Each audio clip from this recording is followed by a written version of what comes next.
Guys, it's Melanie. Welcome to my channel. Today I have another March book haul for you, so stay tuned.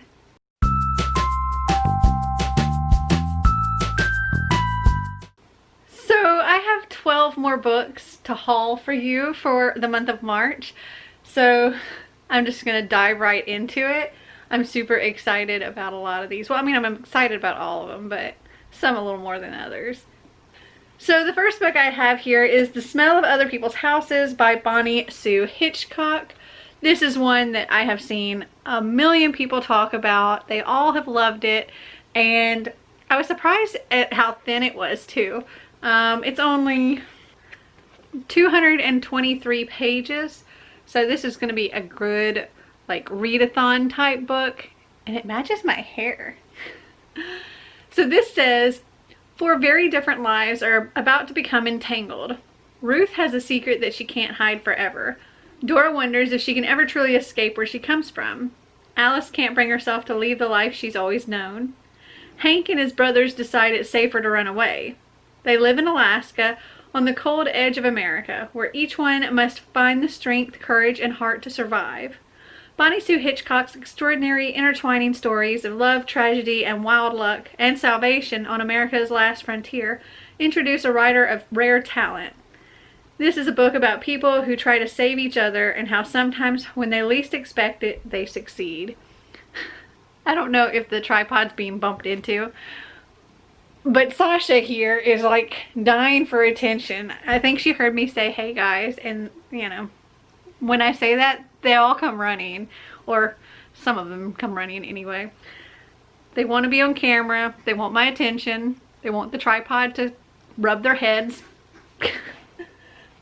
Okay, next up we have The Retribution of Mara Dyer by Michelle Hodkin. This is book 3 of the Mara Dyer series, and I pulled book 1 off my shelf right here because I can't really tell you about book 3 because spoilers. Book 1 says, oh, and it's called The Unbecoming of Mara Dyer, if you don't already know.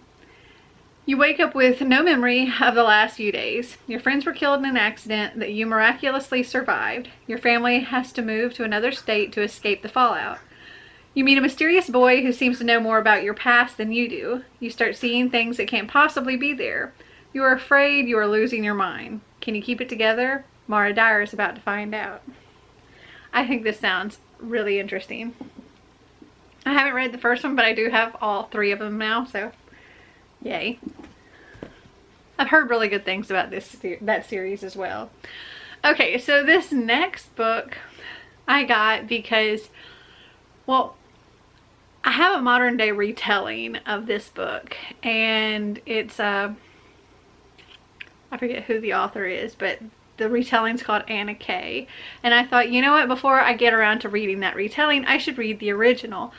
So I got Anna Karenina by Leo Tolstoy. She thick. Oh my goodness. This is well over 700 pages. Oh wait, that's extra material. Hold on. There's a lot of extra material. And notes. Okay, so 744 pages. Yeah. Okay. So this says, Leo Tolstoy's most personal novel, Anna Karenina, scrutinizes fundamental ethical and theological questions through the tragic story of its eponymous heroine. Anna is desperately pursuing a good moral life, standing for honesty and sincerity. Passion drives her to adultery, and this flies in the face of the corrupt Russian bourgeoisie. Meanwhile, the aristocrat Konstantin Levin is struggling to reconcile reason with passion, espousing a Christian anarchism that Tolstoy himself believed in. Acclaimed by critics and readers alike, Anna Karenina presents a poignant blend of realism and lyricism that makes it one of the most enduring novels of all time. And I hope it's really good, because she thick. Next up we have The Girls in the Garden by Elisa Jewell. I also have The Third Wife by Elisa Jewell. These sounded like good thrillery kind of books. So The Girls in the Garden says, imagine that you live on a picturesque communal garden square on an oasis in urban London where your children run free in and out of other people's houses. Your neighbors have been living here for generations and you trust them implicitly. You think your children are safe, but are they really? When a father's schizophrenic break ends in tragedy, Claire absconds with her two daughters, Grace and Pip, to the idyllic Virginia Park. Claire soon befriends stay-at-home mother Adele and her devastatingly charming husband Leo, and the girls become enmeshed in a clique of neighborhood children. Everyone seems so welcoming. Then one midsummer night, during a neighborhood party, preteen Pip discovers her 13-year-old sister Grace lying unconscious and bloody in a hidden corner of a lush rose garden. What really happened to her, and who is responsible? Dark secrets, a devastating mystery, and the games both children and adults play twist together in this unforgettable novel packed with utterly believable characters and page-turning suspense. And I thought this sounded like a really interesting read. And I've been really enjoying thrillers lately, so I got a couple of them here. So then we have The Third Wife. This one says, Adrian Wolfe is an admired architect known for his charm, his effortless good looks, his enviable relationships with his 2 ex-wives and his 5 children. Married for the 3rd time to Maya, he has forever been the glue holding everyone together. But now he's a grief-stricken widower alone in Maya's apartment, except for her cat and his memories. Then one day, Adrian finds a shocking email, and so begins his search to discover what really happened to his young wife. But as Adrian digs deeper, he starts to notice the cracks in his seemingly perfect life. Everyone around him has secrets, and secrets have consequences, potentially devastating ones. It appears that someone close to home might have pushed Maya over the edge. Full of brilliant psychological nuance and a family of characters you'll never forget, The Third Wife is a gripping story about a man seeking the truth behind the facade and the broken pieces left behind. Also, and I didn't read this at the top here, it says, in the early hours of a summer morning, school teacher Maya Wolfe stumbles into the path of an oncoming bus. Was it a tragic accident or suicide? Next up we have nonfiction. This is The Teenage Brain, a neuroscientist's survival guide to raising adolescents and young adults, by Frances E. Jensen, MD, with Amy Ellis Nutt. And, well, I have a young adult and a early teen who's starting high school next year, and this seemed like it would be a good idea because, well, for one, my older one, my young adult, and my teenage boy, very, very, very different. Very, very, like, completely different species. It's like starting over completely with the second one because they're just so different, like night and day. So I thought this might be good in figuring some things out. Sasha has got cat hair all over my face. It's like stuck to me. Okay, next up we have The Someday Suitcase by Corey Ann Haidu. Did it focus? Anyway, this says The Science of Magic. Clover and Danny are the kind of best friends who make each other better. Clover makes lists and Danny makes fun. Clover is thoughtful and quiet and loves science. Danny is chatty and funny and loves art. They're so important to each other that Clover believes they're symbiotic, her favorite science word, which describes 2 beings who can't function without the other. But then Danny comes down with a mysterious illness that won't go away, and the doctors can't figure out what's wrong with him. So Clover decides to take matters into her own hands by making lists. Lists of Danny's symptoms, his good days, his bad days, and his moods. As the evidence piles up, only one thing becomes clear. Danny is only better when Clover is around. When they're separated, he's in danger. Clover knows they need to find a cure together. Will science be able to save Danny? Or is this the one time when magic can overcome the unthinkable? Okay, next up we have My Not So Perfect Life by Sophie Kinsella.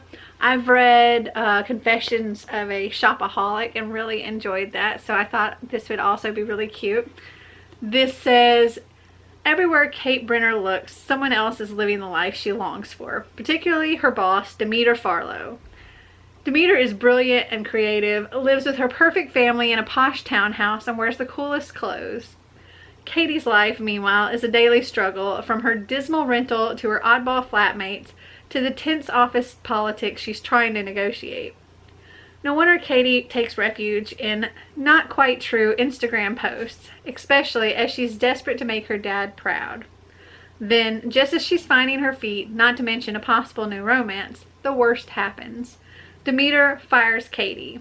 Shattered but determined to stay positive, she retreats to her family's farm in Somerset to help them set up a vacation business. London has never seemed so far away until Demeter unexpectedly turns up as a guest.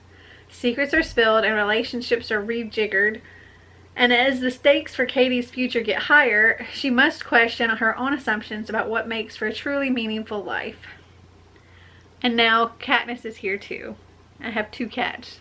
Trying to get my other hand. My other hand is currently covered in cat hair. Hi, Katniss.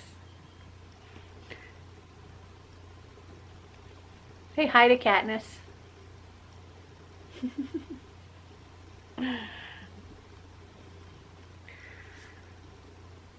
Alright, you two, don't fight. Okay, next up is well, it's a nonfiction, I guess. It's kind of a funny book, I think. I got it because, well, for one, I thought it would be funny, and 2, Marty snores. This is 101 Ways to Sleep with a Snore by Lou Harry. And it's just a little book. I think it's cute. It's a different things here, like number 35, take up a musical instrument. It says, no, a guitar or piano won't help you, but playing a clarinet, flute, or other wind instrument can positively impact your throat muscles. Bonus possibility, your partner starts getting gigs that prevent them from coming home until you're already asleep. White noise machine, stop grinding teeth, load up on garlic, different things like that. Next up we have The River at Night by Erica Fredernick.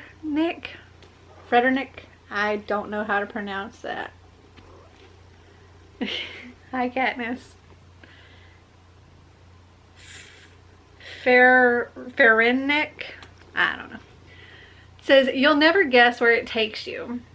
Winifred Allen needs a vacation. Stifled by a soul-crushing job and lonely after the end of a 15-year marriage, Winnie is feeling vulnerable. So when her 3 best friends insist on a high-octane getaway for their annual girls' trip, she signs on despite her misgivings. What starts as an invigorating rafting excursion in the remote Allagash wilderness soon becomes an all-too-real nightmare. A freak accident leaves the women stranded, separating them from everything they need to survive. When night descends, a fire on the mountainside lures them to a ramshackle camp that appears to be their lifeline. But as Winnie and her friends grasp the true intent of their supposed saviors, secrets emerge and lifelong allegiances are put to the test. To survive, Winnie must reach beyond the world she knows to harness an inner strength she never knew she possessed. With pacing as ruthless as the river itself, The River at Night is a dark exploration of creatures, both friend and foe, that you won't soon forget.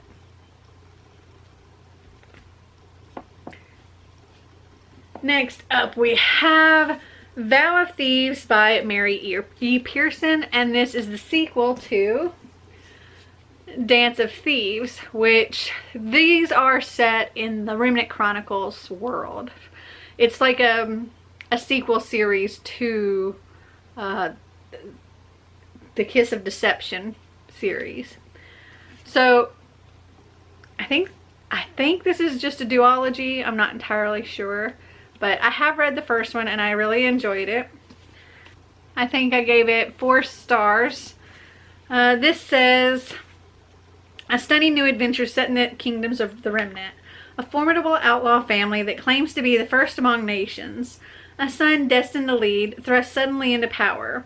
3 fierce young women of the Rattan, the Queen's premier guard. A legendary street thief leading a mission, determined to prove herself. A dark secret that is a threat to the entire continent. When outlaw leader meets reformed thief, a cat and mouse game of false moves ensues, bringing them intimately together in a battle that may cost them their lives and their hearts. And I really enjoyed it. And I also, I read the Kiss of Deception, the Remnant Chronicles series before reading this, and absolutely loved that series. And it was nice to see, cat hair. It was nice to see some of those characters in here. So I highly recommend reading that series before reading this series. But yes, because I enjoyed all of those and this, I really want... Do you see this paw on my arm? I really wanted to get this one and continue. Katniss, you're being very distracting. Okay, last but not least, we have Muslim Girl, A Coming of Age by Amani Al-Khattabadeh. I definitely said that name wrong, but get it to focus. There it is. This says, at 9 years old, Amani, her last name, watched from her home in New Jersey as 2 planes crashed into the World Trade Center. That same year, she heard her first racial slur. Muslim Girl is the extraordinary account of Amani's coming of age in a country that too often seeks to marginalize women like her. Her spirited voice and unflinching honesty offer a fresh, deeply necessary counterpoint to current rhetoric about the place of Muslims in American life. And I thought this would be a really moving story. It's also relatively short as well. It's only 137 pages. So these are the other books that I picked up in March, and oh, here we go. And I will link down in the description link to all of these if you want to go and check them out for yourself. So have you guys read any of them? Did you like them? Did you not? Comment down below and let me know. Well, I hope you guys enjoyed this video. If you did, give me a big thumbs up. If you'd like to see more videos like this, click that subscribe button down below. And until next time, remember to always be completely you. Bye!